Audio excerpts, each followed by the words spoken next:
আসসালামু আলাইকুম everyone, welcome to my channel. নতুন রেসিপির ভিডিও নিয়ে আবারও চলে এসেছি আপনাদের সামনে। আজ নিয়ে এসেছি টক ঝাল মিষ্টি চালতার আচার রেসিপি।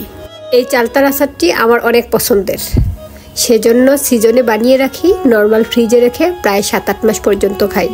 তাই তো আজ এই রেসিপিটি আপনাদের সাথে শেয়ার করছি। আর এই চালতার আচার তৈরিতে খুব বেশি ঝামেলা নেই, পারফেক্টলি কেটে নিলেই হয়। সেজন্য আজ কাটাটাও আপনাদের সাথে শেয়ার করে দিচ্ছি। আজ আমি এই চালতার আচার তৈরির জন্য এখানে দুটি চালতা নিয়েছি। চালতাগুলো কাটার আগেই প্রথমে আমি ধুয়ে নিয়েছি। এখন একটা ছুরির সাহায্যে মাঝ বরাবর আমি কেটে নিচ্ছি। আপনাদের দেখানোর সুবিধার্থে আমি ছুরি দিয়ে কেটে নিচ্ছি। এই চালতাগুলো বটি দিয়ে কাটতে স্বাচ্ছন্দ্য ফিল করি এবং পারফেক্টলি কাটা যায়। চালতাটাকে মাঝ বরাবর কেটে নিয়েছি। এখন পাতলা পাতলা করে কেটে নিচ্ছি। যতটুকু সম্ভব পাতলা করার চেষ্টা করছি। চালতাগুলো অনেকটাই শক্ত থাকে, সেজন্য কাটতে অনেকটাই শক্তির প্রয়োজন পড়ে। চালতাগুলোকে পাতলা পাতলা করে কেটে নেওয়া শেষে এর ভিতরে থাকা ফুলটাকেও আমি ফেলে দিব। ভিতরের পার্টটা কাটতে কষ্ট হয় না, উপরের পার্টটা অনেকটাই শক্ত থাকে।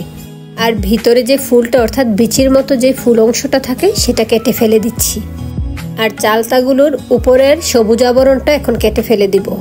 আমি সবগুলো কাটবো না, যেটা একেবারে বেশি গাঢ় সবুজ অংশ সেই অংশটাই শুধু এভাবে ফেলে দিচ্ছি, আর বাকিগুলো রয়ে গেল। এই সবুজ অংশটা রয়ে গেলেও কোনো সমস্যা নেই, তবে দেখার সৌন্দর্যের জন্য আমি কেটে নিচ্ছি। এই তো দেখুন, উপরে সবুজ আবরণটা কেটে নিলাম। একইভাবে আমি সবগুলোই কেটে নিয়েছি, তবে পরবর্তীতে আমি এগুলো বটি দিয়েই কেটে নিয়েছি। এগুলো ভালোভাবে ধুয়ে নিয়েছি। এখন এগুলো সিদ্ধ করার জন্য চুলায় একটি প্যানে আমি পরিমাণ মতো পানি দিয়েছি। এর মধ্যে 1 চা চামচ লবণ দিয়েছি, 1 চা চামচ দিয়েছি হলুদের গুঁড়া। এখন এর মধ্যে ধুয়ে রাখা চালতাগুলো দিয়ে দিচ্ছি। এই চালতাগুলো এখানে আমি 10 থেকে 15 মিনিট সিদ্ধ করব। 10 থেকে 15 মিনিট সিদ্ধ করার পর এগুলা স্ট্রেনারের সাহায্যে ছেঁকে নেব। এইখানে চালতাগুলো 100% সিদ্ধ করতে হবে না। 10 থেকে 15 মিনিট এভাবে সিদ্ধ করে নিলে এটা যতটুকু সিদ্ধ হয় তাতেই হয়ে যাবে, এর চেয়ে বেশি সময় লাগবে না।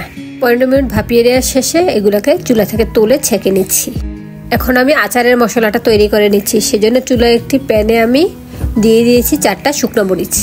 মরিচগুলোকে একটু ভেজে নিচ্ছি। তারপর এর মধ্যে 1 চা চামচ দিয়েছি ধনিয়া গুঁড়ো, 1 চা চামচ আস্ত জিরা, 1 চা চামচ মৌরি এবং 1 চা চামচ পাঁচফোড়ন দিয়েছি। এগুলাকে অল্প আছে 1-2 মিনিট এভাবে ভেজে নিব। একেবারে চুলার আঁচ অল্পতে রেখেছি। এই মশলাগুলো থেকে সুন্দর একটা স্মেল বের হয়ে আসা পর্যন্ত এগুলোকে ভেজে নিচ্ছি। ভাজা হয়ে গিয়েছে, এখন এগুলোকে গুঁড়া করে নিব। এখন আচার তৈরির কাজে চুলায় চলে আসছি। চুলায় একটি প্যান বসিয়ে দিয়েছি। এর মধ্যে 1/2 চা চামচ দিয়েছি সরিষার তেল। এখন এই তেলের মধ্যে 3টি শুকনো মরিচ দিয়েছি। এখন দিয়ে দিচ্ছি 2 টেবিল চামচ পরিমাণ রসুন কুচি। রসুনটাকে একেবারে কুচি করে নিয়েছি। আপনারা চাইলে এখানে রসুন পেস্ট ইউজ করতে পারেন। আমি রসুনটাকে একেবারে মিহি করে কুচি করেছি। এখন দিয়ে দিয়েছি 2 চা চামচ পরিমাণ সরিষা বাটা।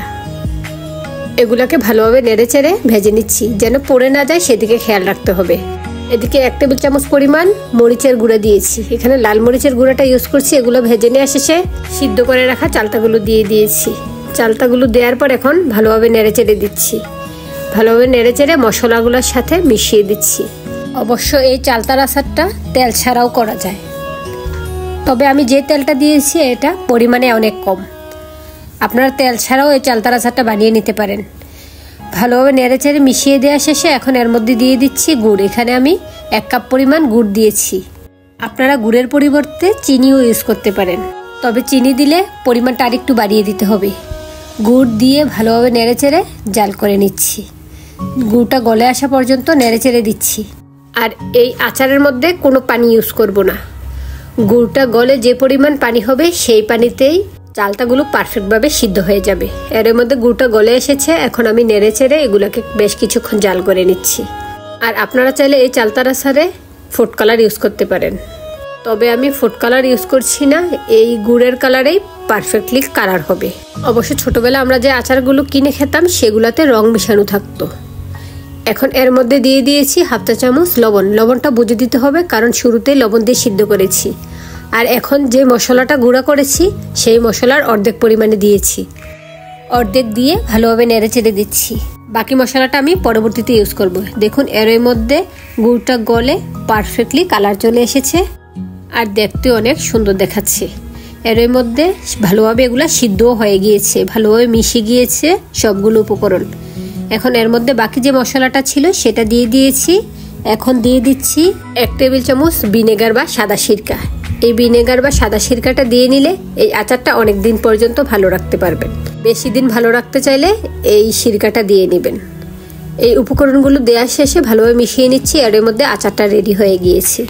দেখুন আচারটা দেখতে অনেক লোভনীয় দেখাচ্ছে আর একেবারে পারফেক্টভাবে সিদ্ধ হয়েছে আর খেতেও হয়েছে অনেক সুস্বাদু। আর এই আচারটি আপনারা নর্মালি রাখতে পারবেন 1 মাসের মতো। আর বেশি দিন পর্যন্ত সংরক্ষণ করতে চাইলে নর্মাল ফ্রিজে রেখে দিবেন। নর্মাল ফ্রিজে রেখে আমি এগুলাকে অনেক দিন খেয়ে থাকি। আশা করি ভিডিওটি ভালো লেগেছে। আবার চলে আসবো অন্য কোনো নতুন ভিডিও নিয়ে। আল্লাহ হাফেজ, আসসালামু আলাইকুম।